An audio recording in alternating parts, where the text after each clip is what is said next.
একদম অল্প মশলায় ঘরোয়া বিরিয়ানি রেসিপি শেয়ার করছি। হ্যালো এভরিওয়ান, আসসালামু আলাইকুম, welcome back to my new blog. আশা করি সবাই ভালো আছেন। আমরা আলহামদুলিল্লাহ এই তো ভালো আছি। আবারও চলে আসলাম দিয়া আলম ব্লগের নতুন আরও একটি ভিডিও নিয়ে আপনাদের মাঝে। কাছে এবং দূরে, দেশ এবং দেশের বাহিরে থেকে এই মুহূর্তে যে যেখান থেকে আমার ভিডিওটি দেখছেন কিংবা পরবর্তীতে দেখবেন, সবাইকে জানাই অনেক অনেক ভালোবাসা এবং অসংখ্য ধন্যবাদ। তো চলুন ঝটপট বিরিয়ানির জন্য কি কি লাগছে দেখে নিই। এখানে আমি নিয়েছি 1 কেজি বাসমতি চাল। তো চালটাকে আমি আগে থেকেই ভিজিয়ে রাখবো। চালটা যত বেশি ভিজিয়ে রাখবেন, প্রায় অন্ততপক্ষে 1 ঘন্টার মতো ভিজিয়ে রাখার চেষ্টা করবেন। তো আমি এখানে চালটাকে ভিজিয়ে রাখবো 1 ঘন্টার মতো। তো তার আগে চালটাকে আমি ভালো করে ধুয়ে নেব, কারণ চালটা যখন ভিজে যাবে তখন কিন্তু ভালো করে ধুইতে পারবেন না, ভেঙে যাবে। তো সেই কারণে চালটা আমি সবসময় আমি যে কোনো ধরনের চাল দিয়ে বানালেই আমি আগে চালটা ধুয়ে তারপরে ভিজিয়ে রাখি। তো চালটা আমি ভালো করে ধুয়ে ভিজিয়ে রাখলাম। এদিকে আমি নিয়েছি 1 কেজির মতো মাংস, তার চেয়ে একটু বেশি হতে পারে। তো যাই হোক, এখানে দিয়ে দিলাম টক দই। আর মাংসটাকে আমি ম্যারিনেট করব একদম অল্প মশলায়। আজকের এই রেসিপিটা দেখতে থাকুন। যারা একদম নতুন রাঁধুনি তাদের জন্য খুবই একদম সহজভাবে রেসিপিটা আমি দেখাচ্ছি। এখানে দিয়ে দিচ্ছি গোটা গরম মশলা। গোটা গরম মশলাতে যা যা থাকে সব দিয়েছি। আর এখানে দিয়ে দিলাম বেশি করে আমি মরিচের গুঁড়া, তারপরে দিয়ে দিলাম 2 চামচ ধনিয়া গুঁড়া, তারপরে দিয়ে দিলাম গরম মশলা গুঁড়া, এরপরে আমি দিয়ে দেব জিরা গুঁড়া। তো এগুলো আমার দেওয়া হয়ে গেছে। এবার দিয়ে দেবো একটুখানি লবণ, তারপরে দিয়ে দেব রসুন পেস্ট এবং আদা গ্রেট করে দিয়েছি। আমি আদা ছিল না ব্লেন্ড করা, তাই আমি গ্রেট করে দিয়েছি। আর হচ্ছে গিয়ে কিছুটা পেঁয়াজ কুচি দিয়ে দেব। আর এখানে আমার গাছে টাটকা দারুচিনির পাতা দিচ্ছি, ফ্রেশ টাটকা সবুজ কালার, দেখতেই পাচ্ছেন। এটা দিয়ে দিলাম ভালো একটা ফ্লেভার আসার জন্য। এবার এগুলোকে আমি ম্যারিনেট করে রেখে দিয়েছি কিছু সময়ের জন্য। এগুলো আমি ম্যারিনেট করে রাখলাম এক সাইডে। তারপরে এবার আমি আলু কেটে নিয়েছিলাম বড় একটা পাতিলে। যেই পাতিলে আমি রান্নাটা করব সেই পাতিলে আমি পর্যাপ্ত তেল দিয়ে দিয়েছি। এবার আলুগুলো আমি কাঁচা আলুকে এখানে একটুখানি লবণ দিয়ে তেলের মধ্যে আমি লবণটা দিয়ে আলুটা আমি ভেজে নিচ্ছি ভালো করে। তারপরে মাংসের সাথে আলুটাকে রান্না করে নেব। আলুটা যখন ভালো করে ভাজা হয়ে যাবে আমি তুলে নেব। একদম নতুন রাঁধুনি যারা, তাদের জন্য একদম সহজে বিরিয়ানি রান্না। বিরিয়ানি অনেকেই বলে বিরিয়ানি রান্না করতে পারে না, তো তাদের জন্যই বলছি।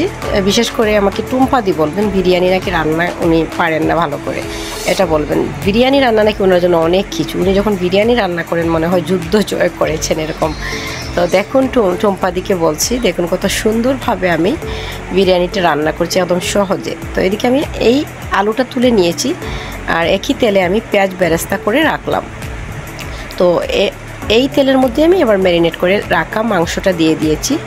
অনেক ভিডিও আমার আজকে স্কিপ হয়ে যায়, কারণ হচ্ছে ভিডিওটা এমনিতেই লম্বা হয়ে যায়, তার মধ্যে আবার স্কিপ হয়ে গেছে।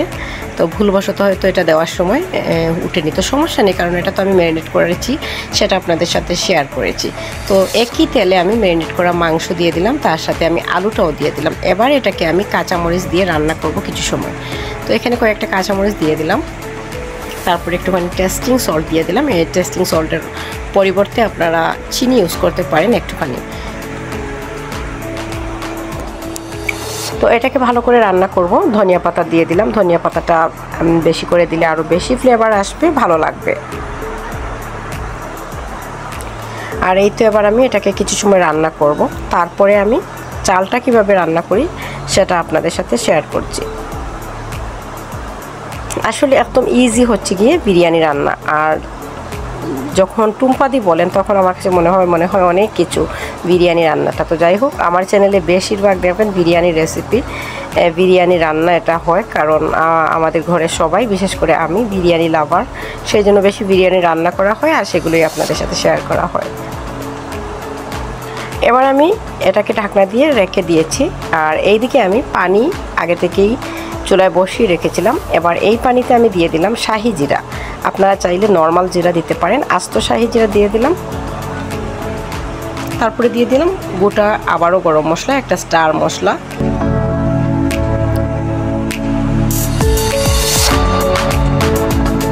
আর পুদিনা পাতা, এটা হচ্ছে খুবই ফ্লেভার ভালো আসে। পুদিনা পাতাগুলো আমি কুচি কুচি করে কেটে দিচ্ছি, হাত দিয়ে ছিঁড়ে দিয়েছি, কুচি কুচি করে কেটে দিলে ভালো হবে। আর পোলাও পাতা দিয়ে দিচ্ছি আমি ছিঁড়ে।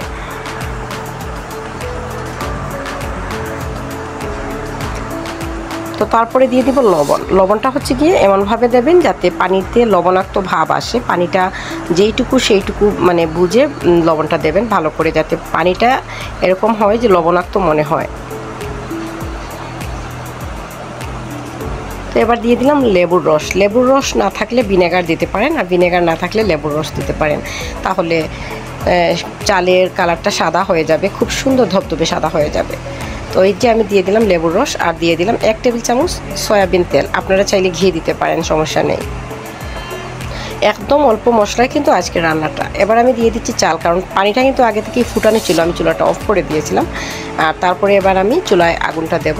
এটাকে আমি ভালো করে, যখন পানিটা ভালো করে ফুটে আসবে তখন 80% হয়ে গেলে আমি নামিয়ে নেব। কারণ এটা যদি আপনি 100% করতে যান তাহলে কিন্তু চালটা আর থাকবে না, একদম ভেঙে চুরে ভর্তা হয়ে যাবে। সেই কারণে চালটাকে বেশি সময় জাল করা যাবে না। চালটা দেওয়ার পর ভালো করে নাড়াচাড়া করতে হবে যাতে তলায় না ধরে যায়, সেই জন্য। আজকে ছিল প্রচণ্ড গরম, আর এদিকে পানিটা ভালো করে সেদ্ধ হয়ে গেছে। আমি কিন্তু চুলাটা অফ করে দিয়েছি, সেই জন্য দেখতেই পাচ্ছেন চুলাটায় কিন্তু আর পানিতে যে ব্লক চলে আসছে ওইটা আসছে না। চুলাটা অফ করে দিয়েছি কারণ 80% হয়ে গেছে, সেই জন্য। আর এই যে গোটা গোটা গরম মশলা, এগুলো আমি তুলে নিচ্ছি যাতে কামড়ে দাঁতের নিচে না পড়ে, সেই কারণে আমি তুলে নিচ্ছি।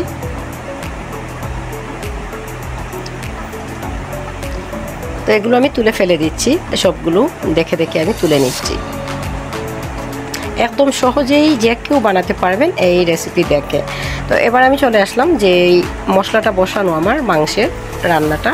তো মাংসটা ভালো করে কষানো হয়ে গেছে, এর মধ্যে এবার আমি সেই যে রান্না করে রাখা ভাত সেটা আমি দিয়ে দেব, মানে রাইসটা দিয়ে দেব এখানে।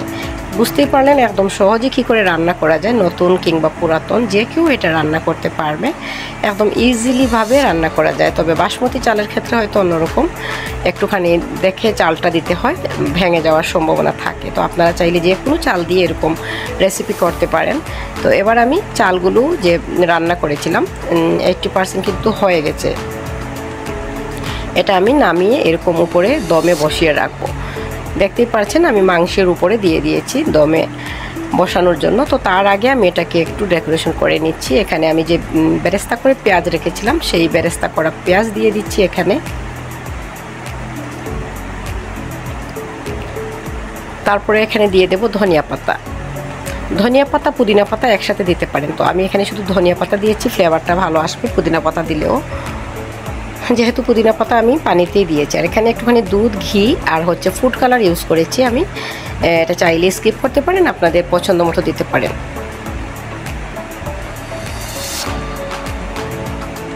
এই তো দেখুন কত সুন্দরভাবে হয়ে গেছে। এবার এটাকে আমি দমে বসিয়ে রাখবো।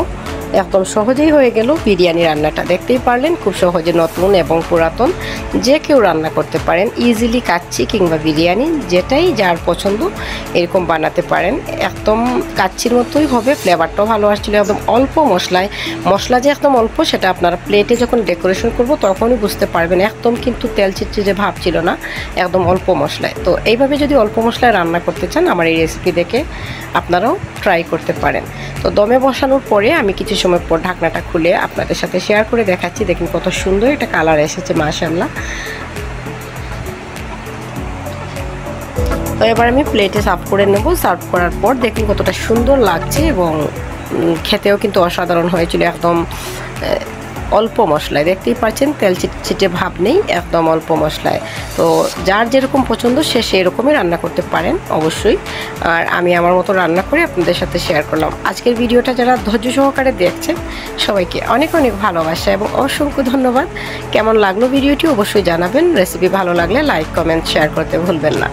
আর এইরকম আরও ভিডিও পেতে হলে আমার চ্যানেলটার পাশেই থাকবেন। নতুন বন্ধু হলে পুরনো বন্ধুদেরকে অনেক অনেক ভালোবাসা। এবার আমি দেখুন খুব সুন্দর হয়েছে, কিন্তু ঝরঝরে হয়েছে, একটাও কিন্তু ভাঙেনি। খুব সুন্দরভাবে, একদম তেল নেই, দেখতেই পাচ্ছেন, তেল চিটচিটে ভাব নেই। যারা তেল খেতে পছন্দ করেন না, অল্প মশলায় খেতে চান, তারা এইরকম রান্না করতে পারেন। তো আশা করি আজকের ভিডিওটা ভালো লেগেছে। সবাই ভালো থাকবেন, সুস্থ থাকবেন এবং সবসময় সবাই দিয়া আলম ব্লগের সাথেই থাকবেন। দিয়া আলম ব্লগও সবার সাথে আছে এবং থাকবে ইনশাআল্লাহ। নেক্সট আরও একটি নতুন ভিডিও দেখার আমন্ত্রণ জানিয়ে আজকের ভিডিওটা আমি এখানে এন্ড করলাম। সেই অবধি সবাই ভালো থাকবেন, নিরাপদে থাকবেন। আল্লাহ হাফেজ, আসসালামু আলাইকুম।